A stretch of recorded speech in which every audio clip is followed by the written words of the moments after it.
दीन की रोशनी। रेगिस्तान के बीचों बीच एक छोटा सा गांव था, जहां रेत के ऊंचे ऊंचे टीलों के बीच अयान नाम का एक लड़का रहता था। उसका परिवार बहुत गरीब था, लेकिन उनके दिल ईमान से भरे हुए थे।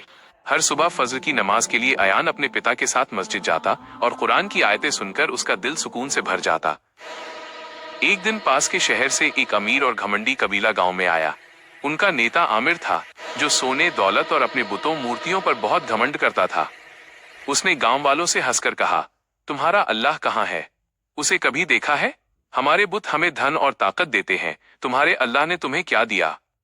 गांव के बहुत से लोग डर गए, लेकिन अयान के पिता ने शांति से जवाब दिया, हमारा अल्लाह हर चीज का मालिक है, वही जिंदगी देता है, वही लेता है। वो हमें आजमाता है ताकि हम सब्र करना सीखें। आमिर हंसते हुए चला गया, लेकिन उसके शब्द कुछ लोगों के दिलों में शक छोड़ गए। रात आई तो रेगिस्तान पर भयंकर तूफान छा गया। आंधी चली, रेत के बवंडर उठे, बिजली चमकी और सुबह जब लोग जागे तो उनके कुएं रेत में दब चुके थे। पानी खत्म हो गया, खाना भी खत्म होने लगा।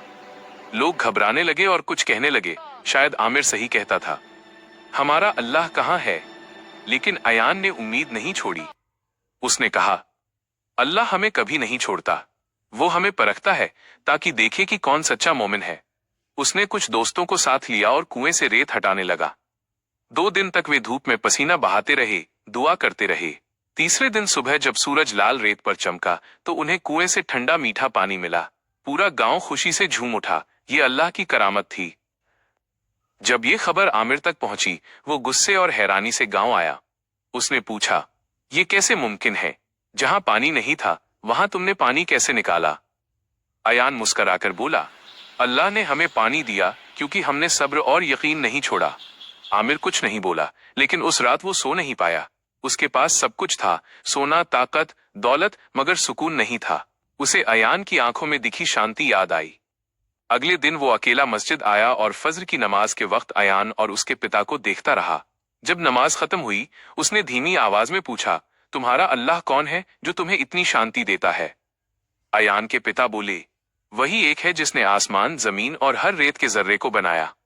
वही सुनता है जब कोई और नहीं सुनता, वही माफ करता है जब सब मुंह मोड़ लेते हैं। आमिर की आंखों से आंसू बह निकले। उसने कहा, मैंने पूरी जिंदगी बुतों की पूजा की, मगर आज पहली बार दिल में सुकून महसूस हो रहा है। और वहीं रेगिस्तान की ठंडी सुबह में आमिर ने कलिमा पढ़ा, ला इलाहा इल्लल्लाह, और इस्लाम कबूल कर लिया।